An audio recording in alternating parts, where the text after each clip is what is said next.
One of life's greatest questions is what happens to us after we die? Is death the end or a new beginning? Welcome to the Round Trip Death Podcast. In this show, we listen to first-hand accounts of people who have gone beyond the veil and return to talk about it. We are happy to have with us today Julie Papievis. Good morning or afternoon. Good afternoon. Happy to be here. Thank you. I mean, people are listening all over the world at different times of day. So good morning, evening, good night, et cetera, et cetera. Good day. Good day. And you're coming to us from near Chicago in the United States. If you wouldn't mind, before we jump into your NDE, tell us a little bit about you and your background. Well, I grew up in the same area. I have not moved far, obviously. It was really a very nice place to grow up in the suburbs of Chicago. I had a very nice family life. I have a sister and brother, mom and dad, and it was just it was a nice place to grow up. And I had good experiences in school, and I really loved learning. I loved education, and went on to college and got my degree in accounting and really wanted to pursue that. And I just got into the corporate world and then also wanted to branch off into more of like marketing/sales. And so I was doing that and really, getting a good career started.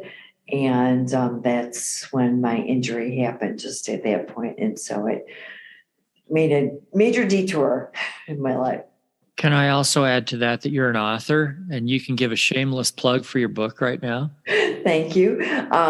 Yes, I have a book, Go Back and Be Happy, and that was written about 10 years ago, and it was just rewritten a couple of years ago, about a year and a half ago, and it's on Amazon, and it's available in both audio and in print, and it's a wonderful retelling of my story in heaven, and also a little bit about my life and about my recovery and just about the things that go along with being injured this severely and going through this major rehab process, and then just rediscovering yourself after becoming disabled and your life drastically changing after just having a pretty ordinary life. Ordinary life, but a horrific accident. Yes. Let's go back a little ways and tell us what happened. Lead up to the accident. Well, I actually was working quite a bit, and a friend of mine, she said, we're working so much. Why don't we take a quick trip to Cancun just to get away for a week and just to really enjoy? And so we did, and we had a great time. And I returned home from the trip on Sunday evening, and I remember that was Mother's Day, and spent the evening with my family celebrating my mom and Mother's Day.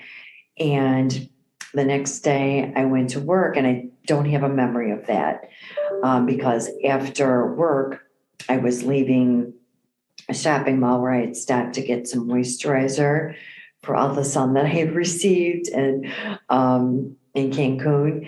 I was leaving the shopping mall, and I was making a left-hand turn out of the mall, and a young man who recently got his license was speeding at 50 miles an hour and ran the red light and hit me right in the driver's door of my sports car. And it was horrific, as I said. Why don't you give us a very brief summary of injuries? I know brainstem was the main thing. Yes, he hitting me at 50 miles an hour. He twisted my head around on the brainstem and lacerated and severed most of it. But there was an off-duty paramedic at the scene who actually saw and heard the crash and was getting his vehicle worked on, a paramedic wagon from the next town over. And he got on his radio that he had with him right away and called the fire station that was just one block down the street, who was going to respond to the crash, and they did. And was giving them instructions and told them to bring the jaws of life because there was no other way they were going to get me out of the vehicle because it was so smashed in. And so he then got to my vehicle, saw that my head was so far down to my chest, thought I'd either broken my neck or severed my brainstem or both. But either way, it wasn't getting any air. and he was trained. And so he broke the back window, got behind me, lifted my head to start an airway so I didn't lose oxygen going to my brain. And then the paramedic wagon got there with the jaws of life 2 minutes later. So 3 minutes, they were full on me because of the quick actions of the off-duty paramedic. And when they got to me, I already had no blood pressure. So they did what they call a scoop and run with the jaws of life, then takes the car seat out, scooping to the ambulance, running to the hospital. And on the way in the ambulance, on the expressway on the way to Loyola University Hospital, my body completed the dying process. And when I got to the hospital, there was a neurosurgeon waiting to do an EEG test on my brain to determine life or death status. And it was determined that I did not have enough brain function to keep me alive. So in most states, I could have been legally declared dead. But in Illinois, there is a law that your next of kin, your family member, your caregiver has to be contacted before you can be legally declared dead. And so they were forced to put me on life support and call my parents in to make the decision to keep me on or take me off the life support. And my parents were called into a room with a chaplain and a doctor and a nurse, and they were told that 96% of people with my injury die within the first 24 hours. And the 4% of people who live are semi-vegetative, being toileted and fed, usually in a nursing home type setting for a very short period of time. So that was the prognosis that they were given. Short period of time, meaning that would be the rest of that person's life. It would be the rest of that person's life, Right. which would be at most like around a year. For those of us without a medical background, how badly do you need your brain stem? I did not even understand that your brain had a stem. As I said, I was an accountant and marketing person. But as my neurosurgeon explained to me, that is your candle of life. That is the thing that when they do like an ultrasound on a woman who's pregnant, the reason that after 6 weeks that you have a heartbeat is because you have a brain stem. That gives you all your vital organs. That's all your involuntary, your heartbeat, your blood pressure, all of those things are determined, are able, or made possible by your brain stem. And it's not very large, and it's on the top of your spinal cord, and it connects your spinal cord to your brain. And my neurosurgeon explained it like it's like the electric company for the rest of your body to tell it how to live and how to move your brainstem. You cannot function without a brainstem.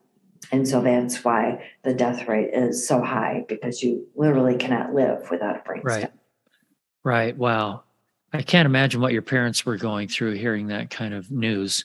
And if they got to see you, you probably didn't look so great. Well, and that is an interesting comment, because that is one thing my parents kept asking for. As they were talking about what happened to me, they were asking, can we see her? We just want to see her. We just want to see our daughter. And so finally they let them go back. Took them back to the trauma unit. And my mom said, you look so peaceful and you look like you were just sleeping. I had no other injuries. So no broken ribs or anything, just the brainstem, just.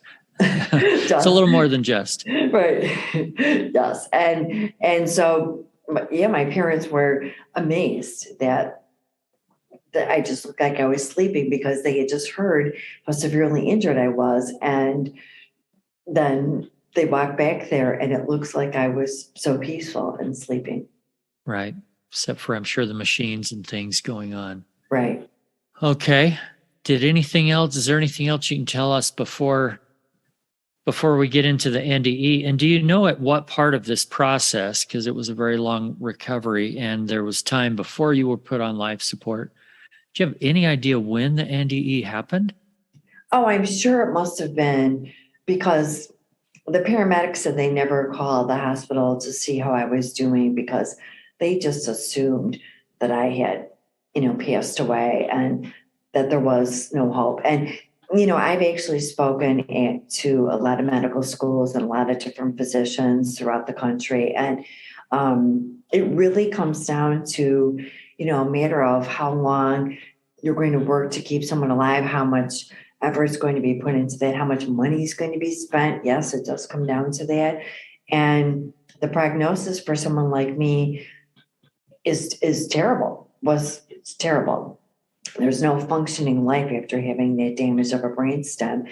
And so a lot of physicians now have said, we would not make the effort and to save someone who is, that severely injured. And there are some states where at the time of my injury that they do not have the same law as Illinois. And so I literally could have been, the physicians could have made the decision to not put me on life support. And that would have been it. Right. You were dead. Right. Right. I mean, when you don't even, you can have, I had an erratic pulse that was, I was in shock, and I was training for a biathlon before my injury. I did one actually 10 years ago too. And I've always been an athlete. And so I had a very irregular, but a heartbeat still, because that's a muscle that will function for a bit of time. But I did not have brain activity to keep me alive. And that is the determining factor between life and death. Okay, so what happened to Julie while Julie's body was so badly injured? So I found myself in this place, and I knew I was there because I was dead, and I was happy to be there, and I wanted to stay there. I felt like I had gone home where I belong. I just wanted to be there. And it was so wonderful. It was perfect peace. It was a perfect peace that cannot be described of anything that I had felt before or since then, or I believe that we are able to feel in living this lifetime on earth. And there were no floors or ceilings or walls. It was vast and open and light, but there was a narrow aisleway to my left-hand side, and the brightest light was on the floor coming up the walls of the aisleway. And that's where I was very drawn to go, down that aisleway, because that is where I believed I was going to meet God. And I had a lot of questions that I wanted to ask him. Number one, I wanted to ask him, and truly, I remember thinking this, I was going to ask him why he made that aisleway so narrow that when there's a lot of people who die in a natural disaster or something, how in the world could they fit down that narrow aisleway? I remember thinking that. And I thought, I am going to ask him about that when I get down there. And then the next thing I knew, not like I walked, it's not that kind of, it's nothing of this earth.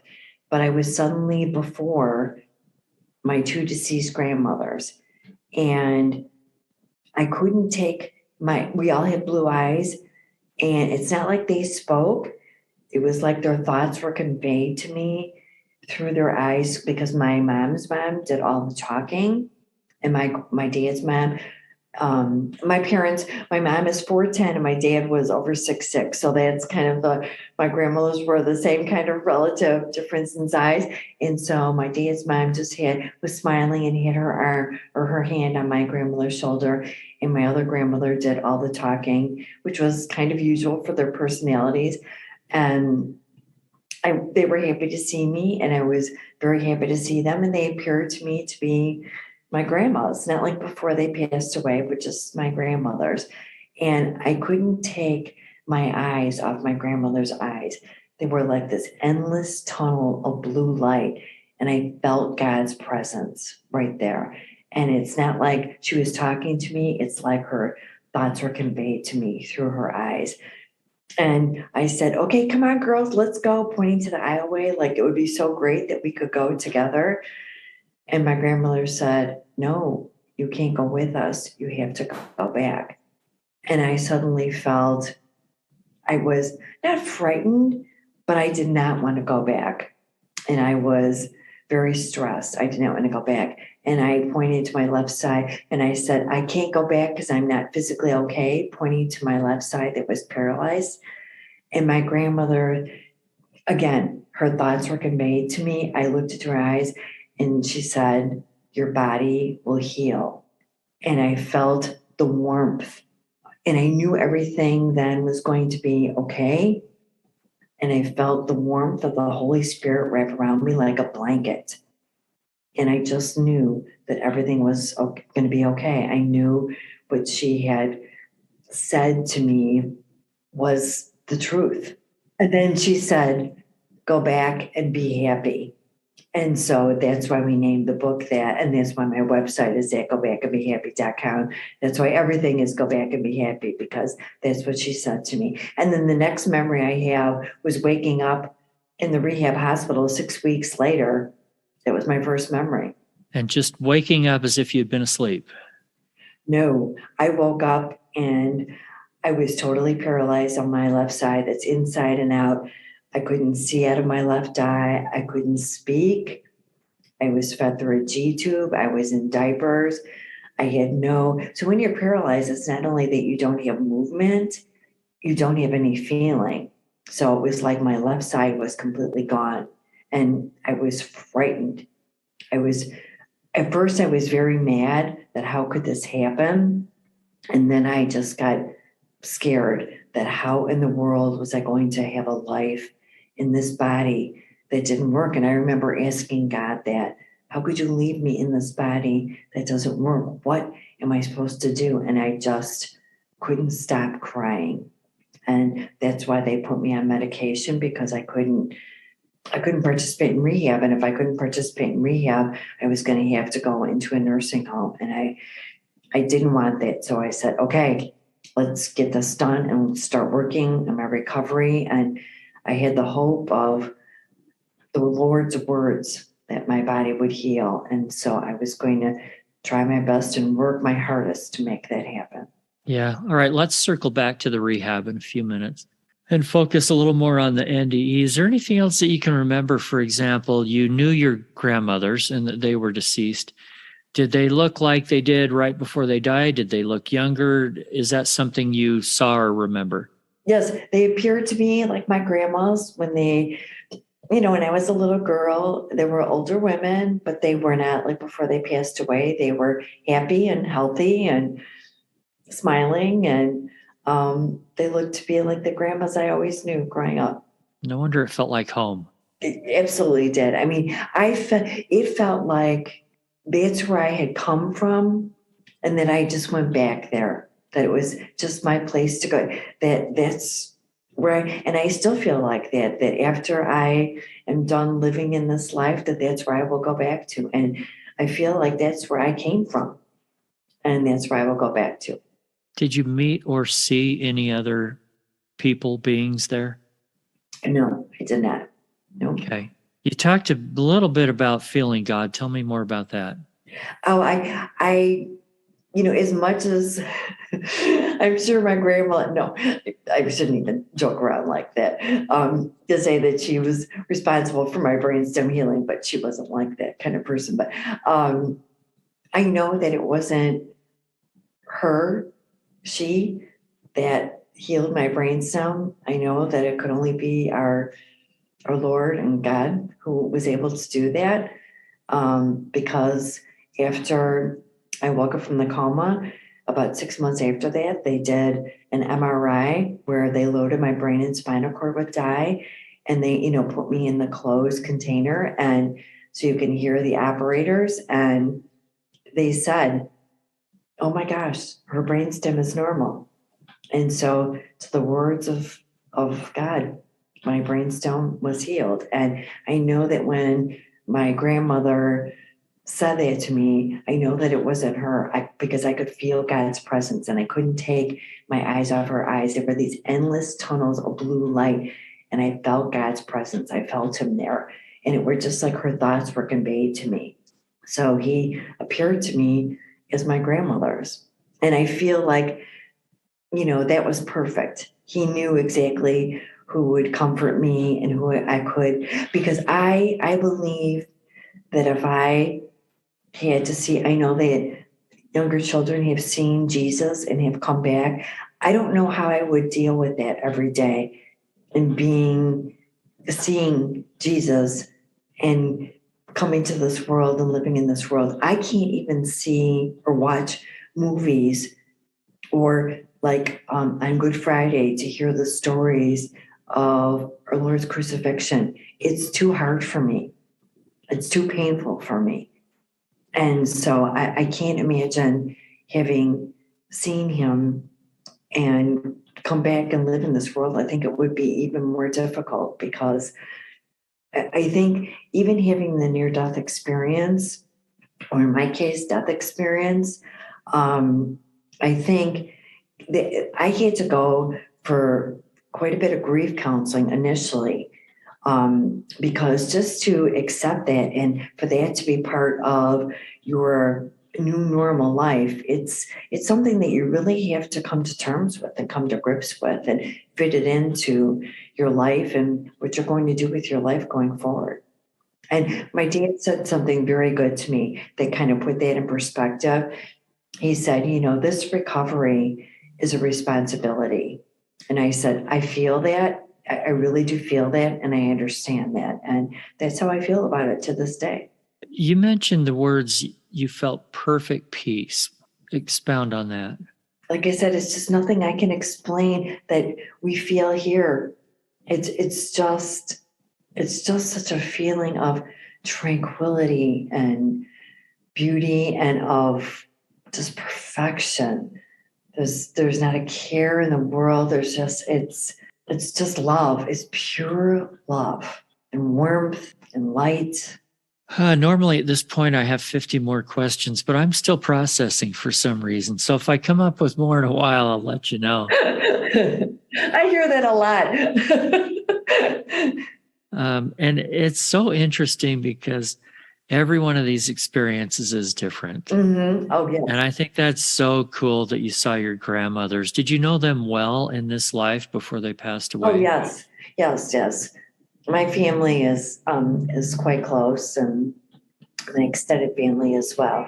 Yes, I always had a close relationship with my grandparents, and I think that's important and it's wonderful. Yeah, and they looked similar enough that you knew exactly who they were. They didn't have to introduce themselves. Oh, no. I was so happy to see them. And so difficult for my mom that my mom's mom, who did all the talking, she passed away in March before my injury in May, which was I feel so badly for my mom that, it was so close together. And my parents said that they had prayed to their moms that if I was going to go to heaven, that they would greet me and they would be there for me. So because, no, my parents didn't know, for me to expect in heaven. And they said they didn't want me to be afraid and to have my grandmothers there to welcome me. So it was in their prayers, which I thought was interesting also. That is interesting. An interesting way of learning a prayer is answered. Mm-hmm. Yes. All right, let's get back to recovery. Hardest work I've ever done. I imagine it had to have been the hardest work. Absolutely. But before we do, why do you think, some people, they die and they don't come back. And some people are given a choice of whether they want to come back. Right. You were just told you're going back, girl. Right. Can you speculate? Why do you think that is? Well, I've thought about this a lot because, I wrote the book after a lot of, I didn't want to do, I really wanted to go back to do the kind of thing I was doing. And I don't have the energy to do that kind of upper level management work that I was doing. And because of, different reasons that, through my disability and through insurance, and nobody will really insure me. And because they don't look favorably on. Gee, I wonder why. Exactly.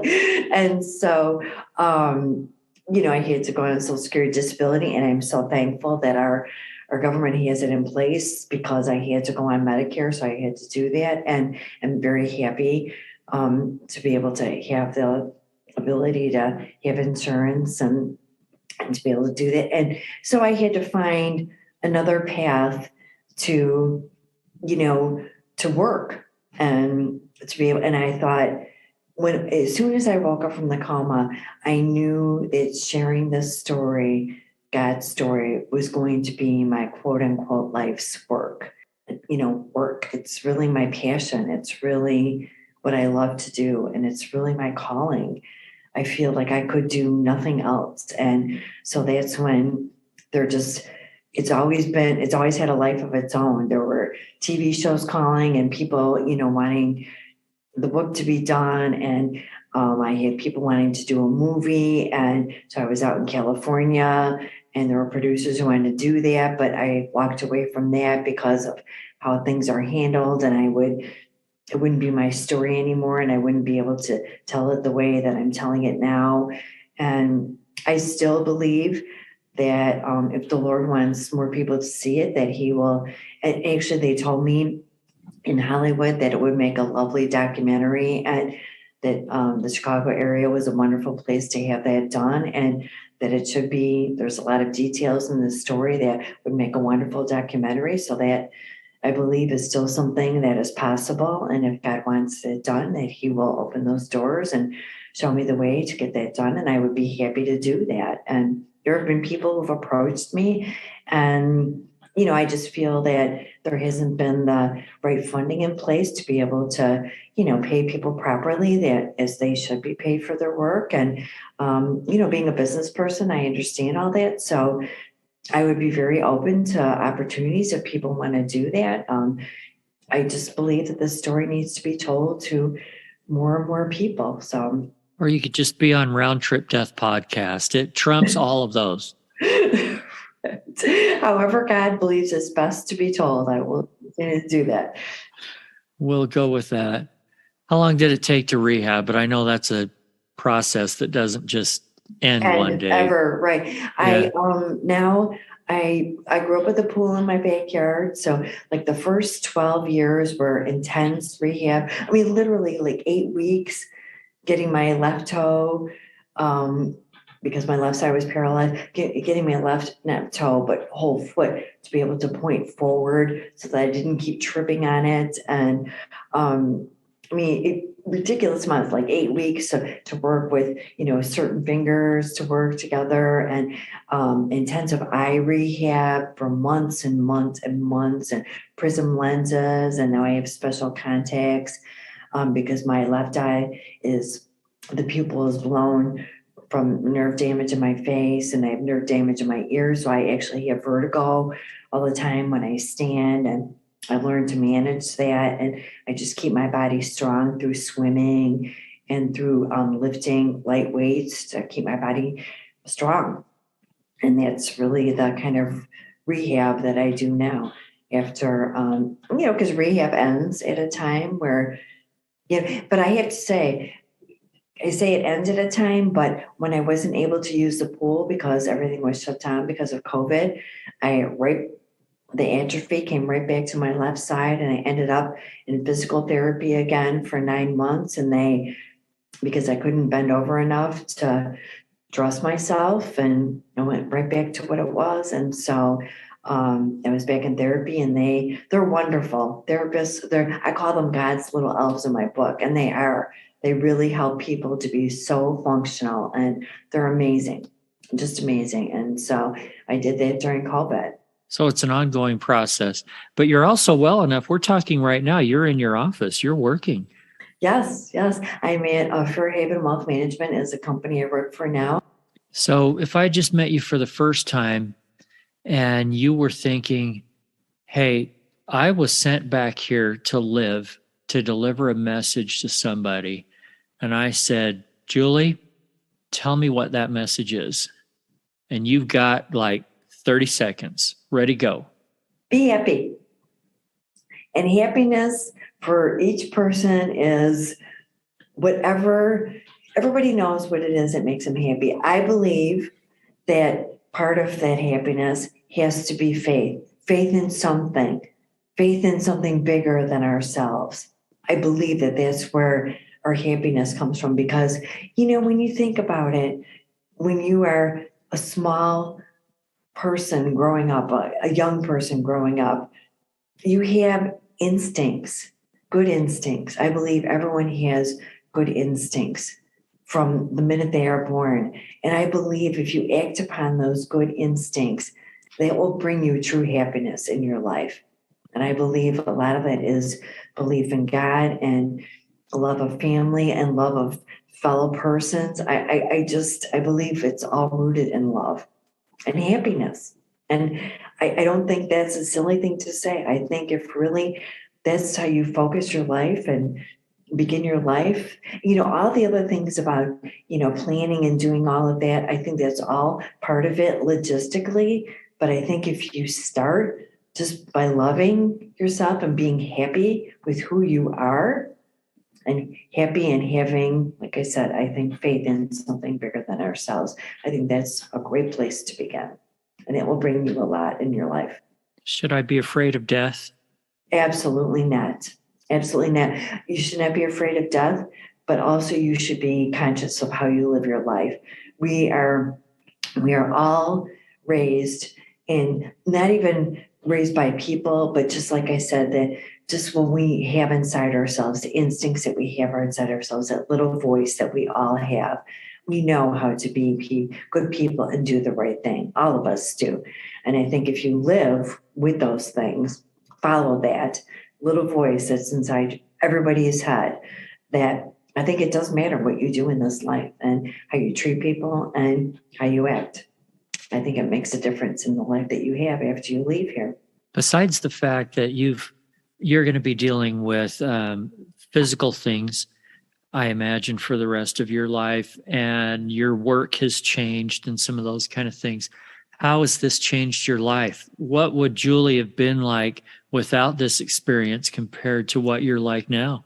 I think I would have been running my own company.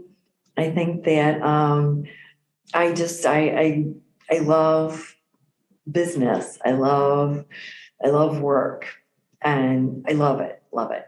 And I love also too working out. I love that too. And I also love people in general. I love my family, and I just love people in general. And I speak a lot to schools through the Think First program, which is run by the College of Neurosurgeons, and their minds are so open to hear the message of injury prevention. They're so open to hear the story about heaven. And you know what? The kids ask really great questions because they have a knowledge, they know. And I think that we, out of fear of what people are going to think about us, we don't say the things that we really want to say. And I think that is the freedom that I not only have now, but I think I've always had, is that I really don't care what people think, because I always try to do the best that I can. I certainly don't ever want to hurt anybody. But I was raised with the confidence to believe in myself and do the best that I can and not worry about what people think. I really never suffered from peer pressure. I've always just done the best that I can. And so I feel like, yes, my life logistically has changed in every way, really, but I just accept what has happened and accept what my life's work is now. It would be fun to be in the room when you're talking about this to children. What can you think of, maybe one of the most off the wall, crazy questions they've asked you? Oh my gosh, they've asked me a lot of off the wall crazy questions. I mean, but you know what? It's not even so much off the wall crazy. They ask me such thoughtful questions. They'll be like, I am so sorry you had to go through this. And how were you feeling? I imagine when you woke up, you were so overwhelmed, and just how can you get past that feeling of hopelessness? Because I think a lot of them, with a lot of the media and things that they're receiving, that's how overwhelmed that they feel. And so that's what they want to talk about a lot of times, are the feelings that are involved and how to get through those. So we talk about that quite a bit. And they leave, and they go, a lot of times come up to me afterwards and they want to do a group hug and they want to hug. It's wonderful. It's really wonderful. I feel like I give them a hopeful message, and they are open enough to receive it. I think I'm going to be out of a job here. We're going to have to get a child in this chair asking the questions. It'd probably go much, much better than what I do. Oh no, it just would be an extra added, I think, bonus. Yeah. Okay. Any last thoughts? No, I mean, I hope that people, I don't mean to sound frivolous when you say, what would be my takeaway and, put that into like a minute long sentence or sentences. I hope that when I say to be happy and to really love yourself and trust yourself and believe in yourself, I know that those may sound like, those are canned kind of, items that people say, but I really think that they have meaning. And I really think if you think about them and you really do trust yourself enough to love yourself enough and believe in yourself enough, that you really can have a different life. What about the person that right now says, I'm in a bad place. Everything is going wrong. I can't be happy right now, Julie? Well, and I was gonna actually just talk about that in the way that I called the young man who hit me to tell him I forgave him because I heard how upset he was in court, and of course, he would be because the judge was, really mad at him, and now it's up to 15 years in jail for how badly injured that he made me. And when the book came out, his mom contacted me through email, and I actually had to meet him when the movie was going on, and he just has not gotten it together personally and professionally. And I said, there is help for you. You can reach out to a therapist. You really need to get some help. But he never forgave himself. And you know what he said to me? He said, I feel like I got away with murder. Imagine living with that. So when you ask me what I tell people that there are places to go to get good help.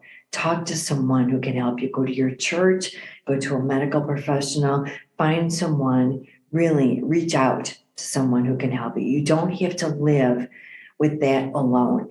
And these kids with things going on with social media, tell someone. Never think that you are the only person who has to know about it. You should have no fear in talking about how you feel and what's happening and what you think is going on. Never keep it to yourself. Always reach out to speak to someone. That young man that ran into you, did he have a hard time talking to you? Was it hard for him to go face to face with you? Yes, it was very difficult for him. And what did you say to him? I forgive you. I forgive you.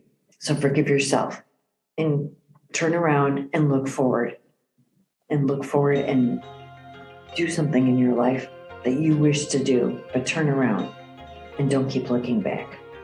And hopefully he's been able to do that. Julie, thanks a lot for being on the show today. Oh, thank you so much for asking me and having me. I appreciate it so very much.